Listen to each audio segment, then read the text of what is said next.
Welcome to the One in the Many.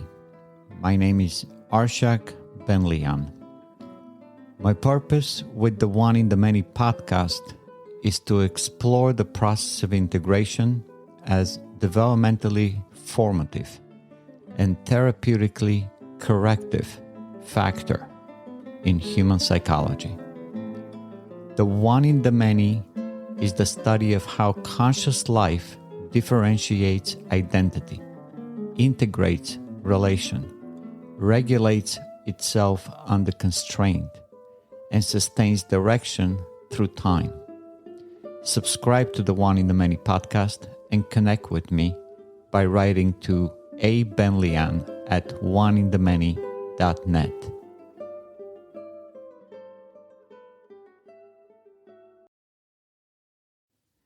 In this episode, I reflect on the concept of culture as shared integration, community, commerce, and the fate of civilizations.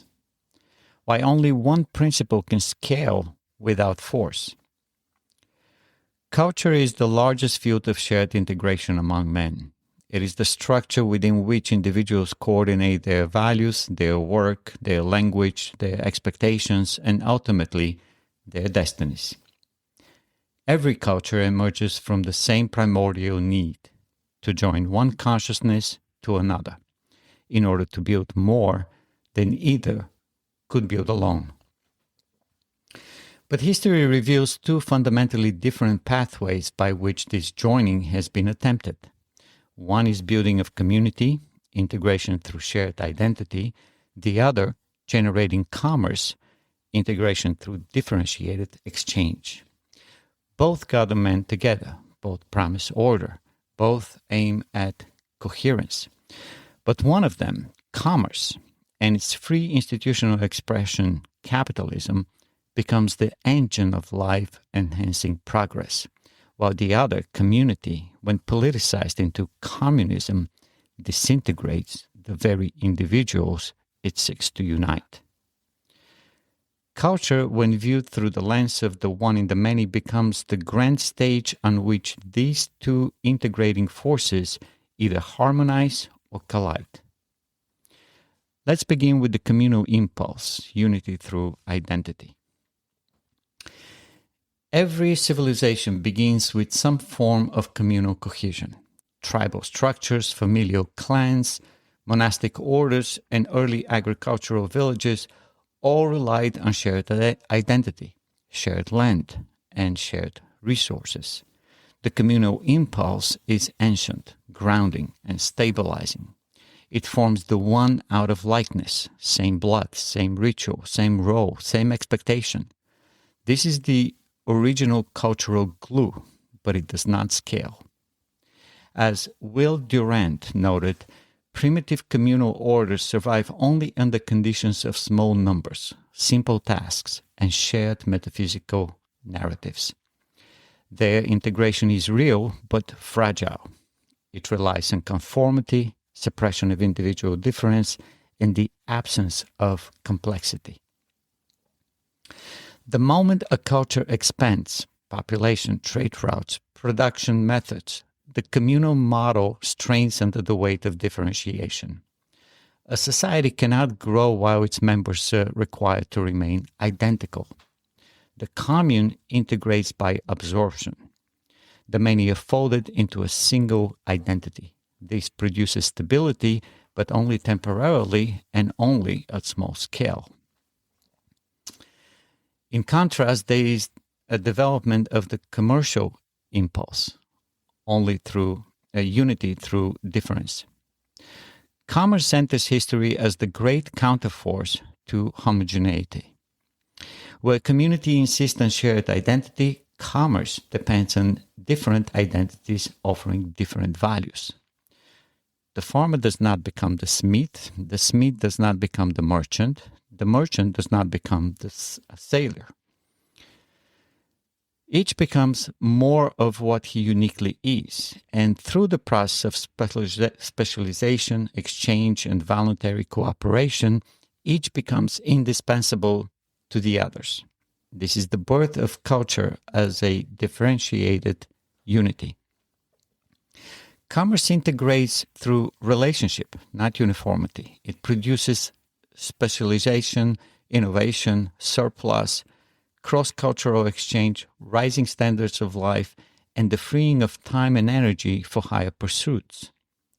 Durant called commerce one of the most creative forces in history, noting how each expansion of trade reshaped the map of civilization. In the one in the many terms, commerce is the many forming a functional one without losing their identity as many. This is cultural integration in its highest civilizational form. When the communal impulse attempts to extend itself beyond its natural limits, it becomes political doctrine, communism. Instead of forming culture through shared integration, communism tries to flatten the entire cultural hierarchy by dissolving the individual into the collective. Its vision of culture is uniformity, a single economic class, a single ownership structure, a single purpose defined by the state. But culture is not built from sameness. Culture is built from differentiated persons whose interactions give rise to shared meaning. Every historical attempt to create a culture of the commune at scale resulted in coercion, famine, repression, and collapse. Soviet Union. Central planning annihilated innovation. Collectivization produced engineered famine. The state became the sole generator of meaning, resulting in cultural sterility. Maoist China. Communes erased productive incentives. The Great Leap Forward caused the largest human-created catastrophe in history. Only the return of commerce in the late 1970s revived cultural life. Khmer Rouge, Cambodia. The attempt to create a pure communal society required the systematic destruction of individuality and destroyed the culture altogether. In the one in the many framework, communism attempts to create cultural integration by destroying the integrator, the individual. It is integration via disintegration. This is why it cannot sustain the culture it promises to perfect. Capitalism, properly understood, is not merely an economic system. It is the cultural expansion of commerce, a structure where individuals freely coordinate their pursuits, values, innovations, and identities through voluntary exchange. It is the first system in history to align personal value, productive excellence, individual choice, and social coherence. Capitalism does not require sameness. It requires difference that serves a common structure. Historical examples of cultural integration through an incomplete form of capitalism include ancient Athens. Trade routes created surplus. Surplus funded philosophy, drama, culture, democratic debate. The city became the cultural center of the ancient world because commerce liberated the mind. Renaissance Florence. Banking, textile commerce, and mercantile networks funded the arts, architecture, and humanist scholarship. The Medici did not create culture by decree. They created the conditions for genius to flourish. The United States, a constitutional framework combined with entrepreneurial capitalism, created the most culturally diverse and productive society in history. The American culture was a living demonstration of the one in the many, unity by principle, diversity of persons. In Durant's language, capitalism transforms the inequality of ability into the creativity of civilization. Productivity becomes the basis of cultural cohesion. A culture thrives when it embodies integration. the creative harmony between individual uniqueness and shared direction. Communism fails because it tries to produce unity by force, erasing difference. Capitalism succeeds because it produces unity through freedom, integrating difference. In the deepest one-in-the-many sense, the commune seeks the one at the expense of the many. Commerce allows the many to form the one. Culture arises only when both movements, differentiation and integration, are allowed to operate in their natural harmony. Civilizations advance when they recognize that the individual is the unit of integration, and the culture is the field within which those units interact to form the one. Where the individual is constrained, culture decays. Where the individual is freed to produce, to create, to exchange, culture ascends. Let's examine how community and commerce reveal the deep logic of ideological modes. The cultural tension between community and commerce, between enforced unity and voluntary differentiation, is not accidental. It is the lived expression of a deeper philosophical structure that Dr. Leonard Peikoff identified in the Dim hypothesis, the cultural archetypes of disintegration, integration, and misintegration.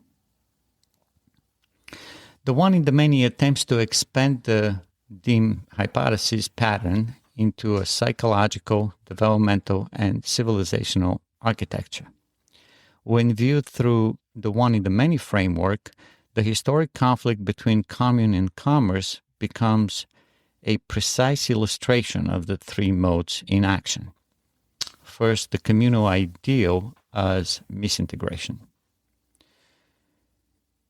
Communism, in both philosophy and practice, is misintegration in its pure form, a forced unity that rejects differentiation and suppresses individuality. Why the commune becomes misintegrated? It conflates unity with uniformity. It dissolves the individual into a collective abstraction. It denies the legitimacy of private ownership, which is the practical expression of differentiated value hierarchy. It replaces decentralized cognition, prices, markets, innovation, with central command, which is a metaphysical error regarding identity and causality. In the one in the many terms, misintegration occurs when the one is demanded without the many. Communism is the one divorced from reality, an abstract unity imposed on differentiated human minds. Historically, the misintegrated mode produces coercion, famine, cultural sterilization, or extermination. These are not failures of implementation. They are logical consequences of a mode that tries to abolish the conditions of life itself, individual judgment, earned hierarchy, and the integration of differentiated parts.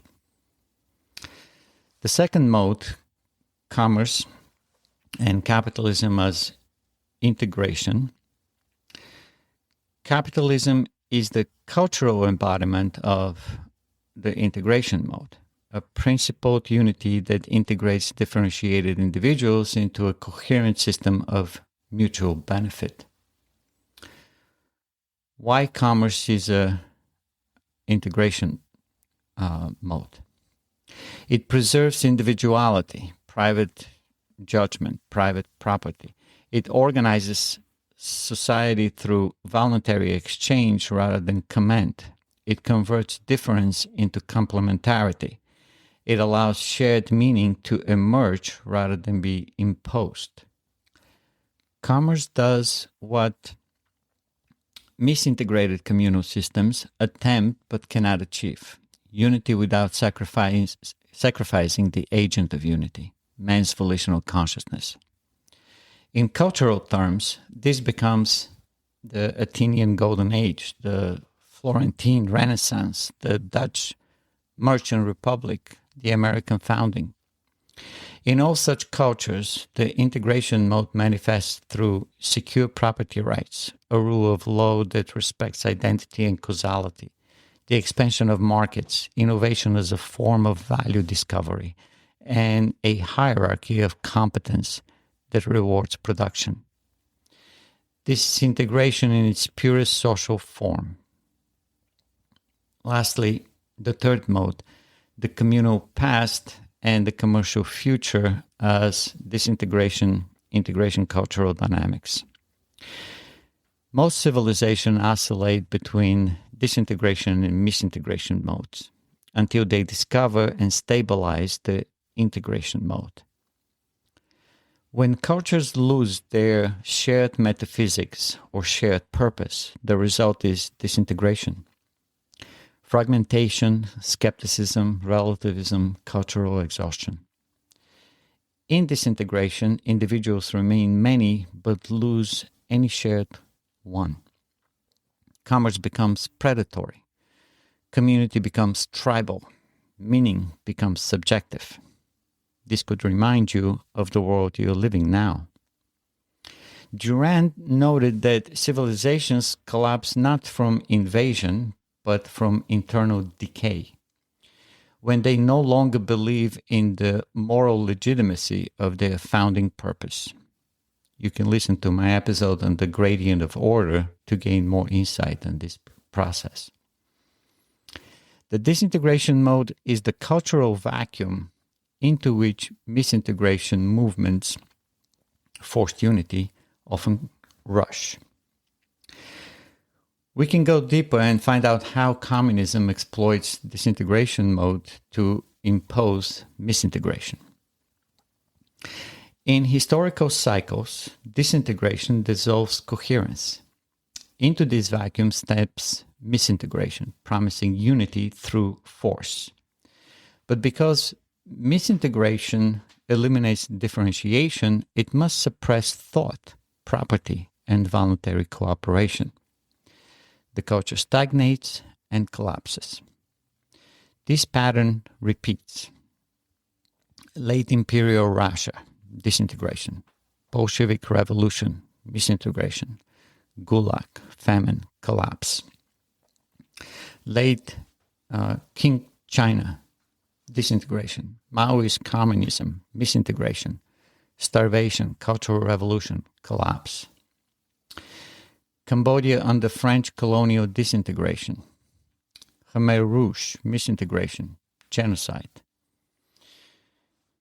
Communism is attractive only when the culture has already lost its integrative core.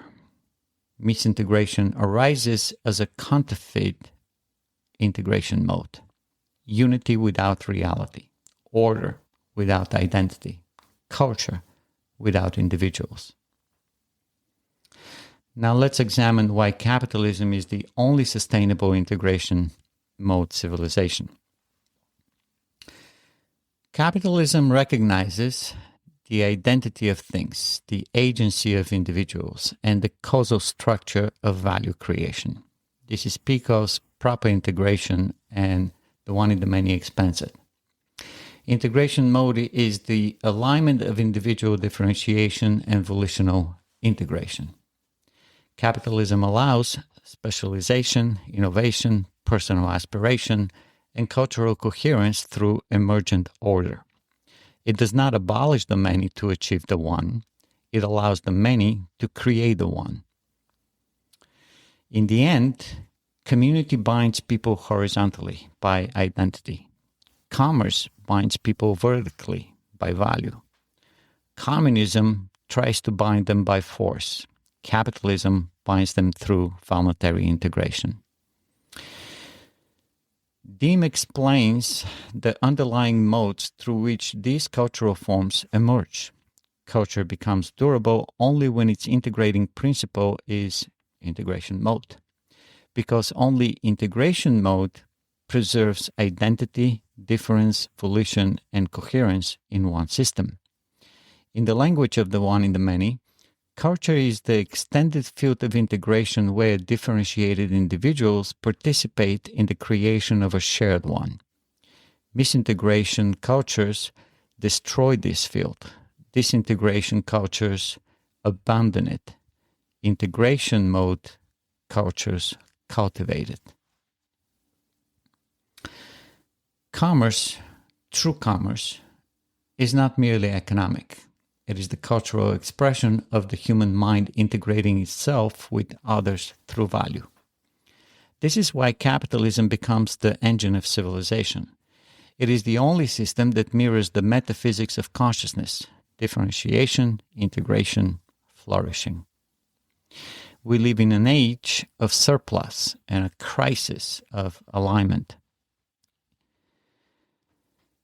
For the first time in human history, time has become a surplus resource. Space has collapsed into a span of a screen.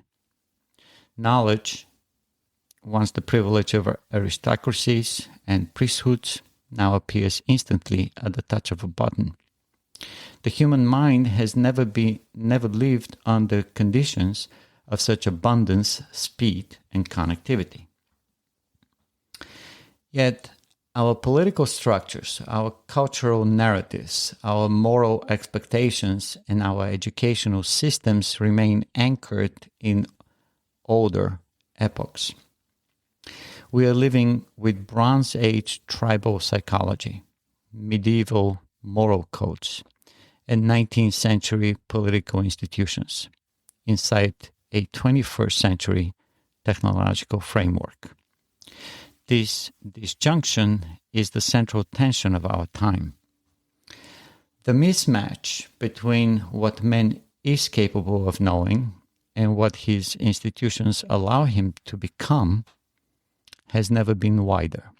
As a result, the great struggle of history, force versus value, has reappeared in a new form. The ancient battle persists because the structures that organize collective life have not yet integrated the realities of the modern mind. We stand in an age of surplus potential imprisoned in deficit systems.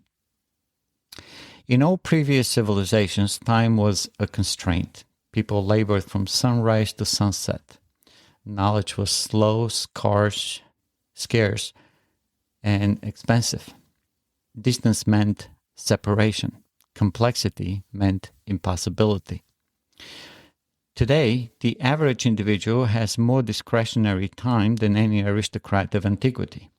The internet collapses continents into conversations. And AI places an encyclopedia, a university, and a research lab in every pocket. We live in the most advanced stage of human development in terms of tools, speed, access, and possibility. Yet our governments, political systems, and cultural gatekeepers operate as if information is still precious, as if expertise still need to be centrally certified, and as if the mind is still a dependent organ waiting for permission to think. The individual has outgrown the state, but the state has not yet realized this. The political world still runs on two primordial currencies: force, the power to compel; value, the power to create and persuade. Historically, the balance between these two shaped civilizations. In the modern world, however, something unprecedented has occurred. Value has gained exponential power through technology, yet force continues to dominate through outdated institutions. The creative genius of billions is stalled by a system designed for millions. Bureaucracies throttle innovation. Legacy media controls narrative that no longer need controlling. Centralized power fears decentralized knowledge. Nations cling to 20th century ideologies while the 21st century accelerates past them.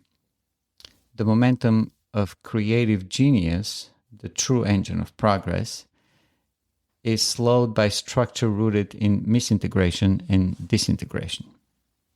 What is the solution? Integration through value for value exchange. The future cannot be secured through force, coercion, or central planning. It cannot be commanded into existence. It must be integrated. The only sustainable structure for a civilization of surplus time and surplus knowledge is one grounded in the principle of value for value exchange at every level, individual, communal, national, and global. This is the political expression of the integration mode. It is the cultural expression of commerce. It is the psychological expression of self-knowledge and purposeful action.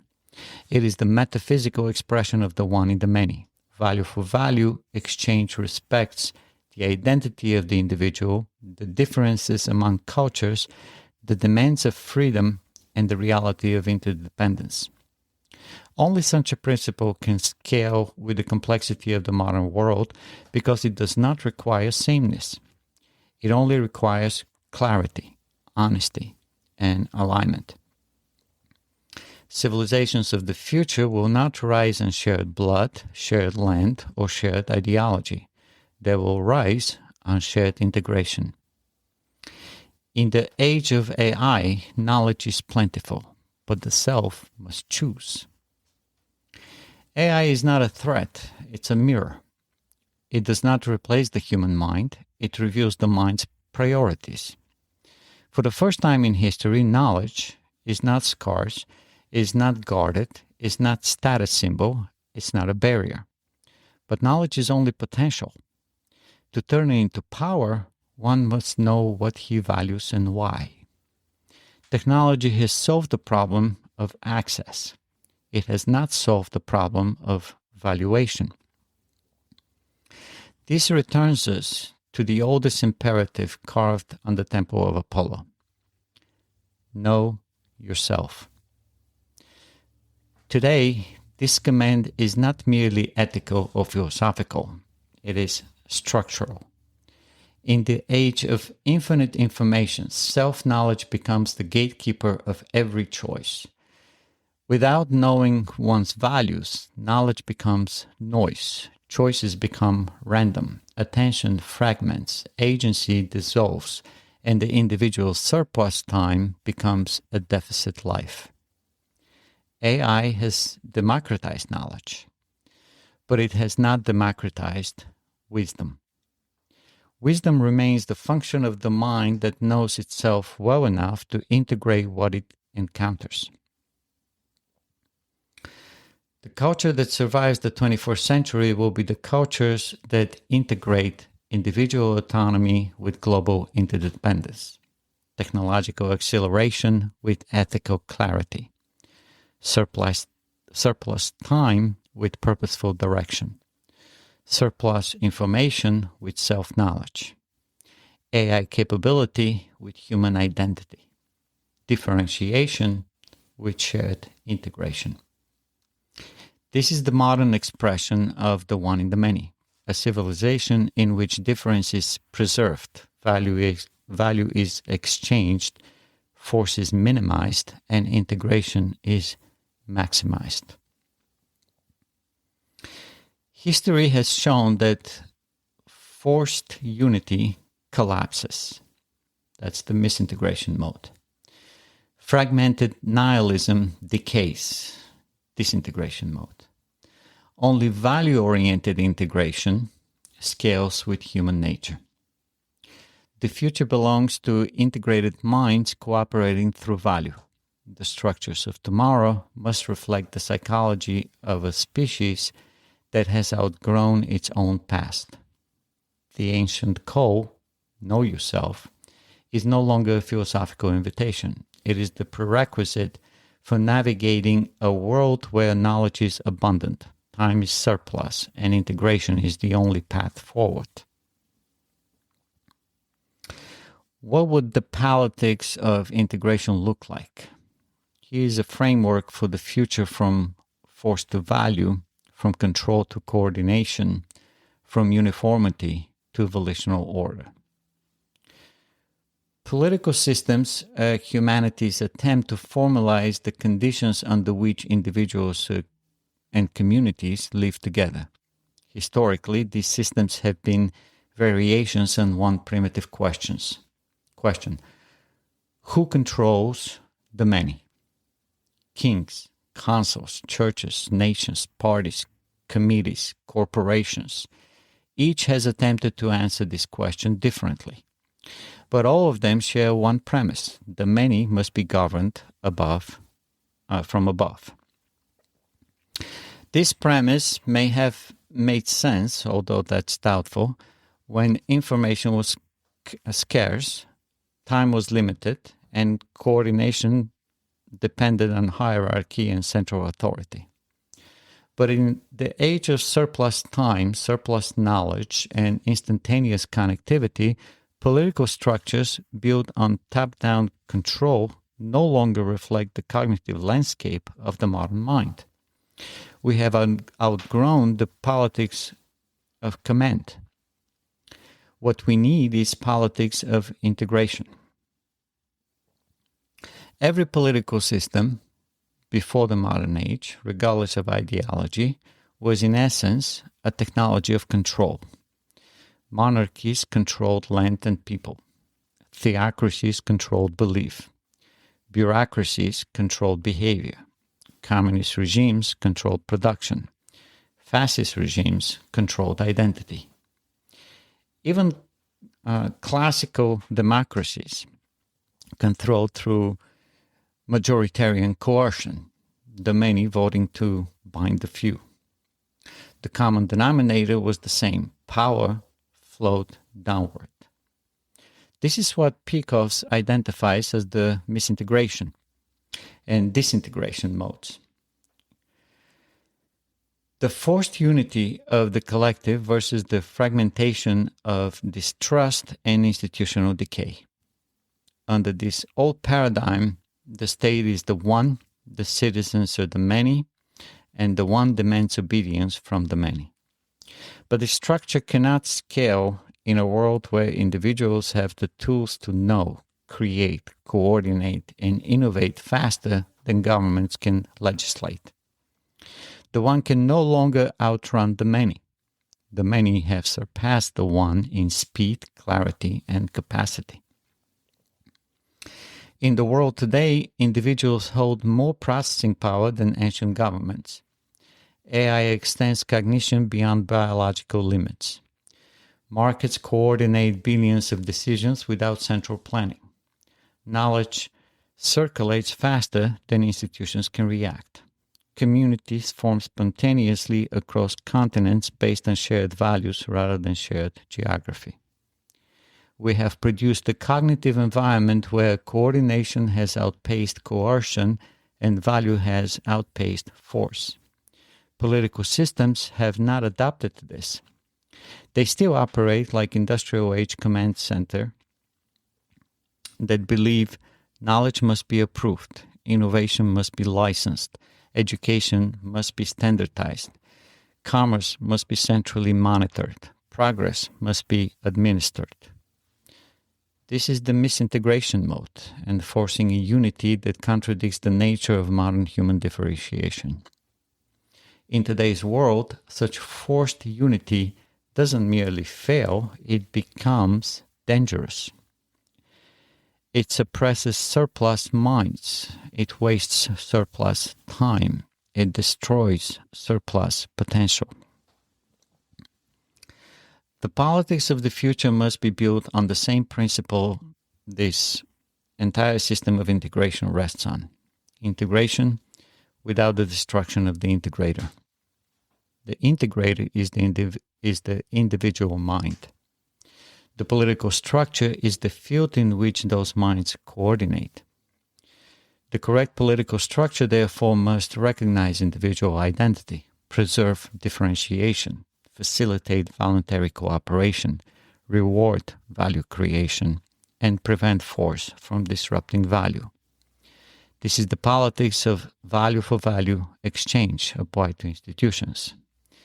It is the social equivalent of the integration mode, a system in which people align not through coercion or tribal identity, but through freely chosen values.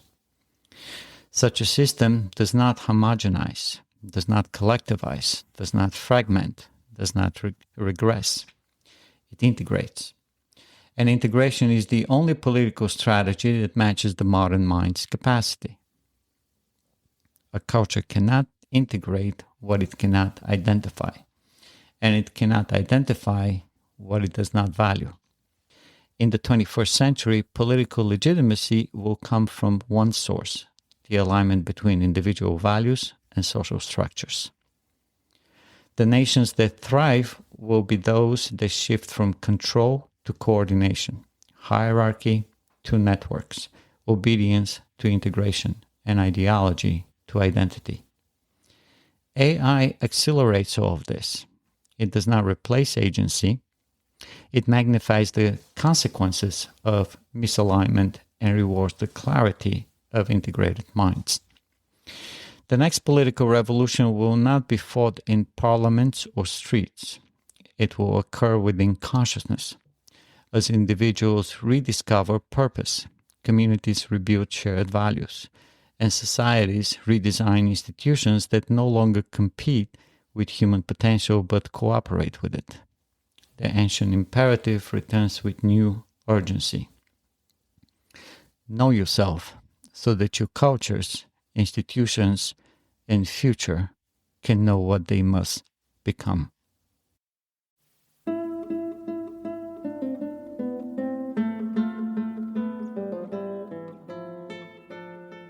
This is the one in the many. The principle of life is the process of integration from a single cell to an ideal human being. The story of life unfolds through integration, from a single percept to a library of knowledge. Through virtue, reason, honesty, independence, selfishness, productivity, you set your values, purpose, to achieve self-esteem and happiness. Through time and energy, from induction to integration to reduction, the smallest particle unifies matter, and the highest purpose unifies your life. You, the one in the many, matter. May you integrate your life with value-driven days.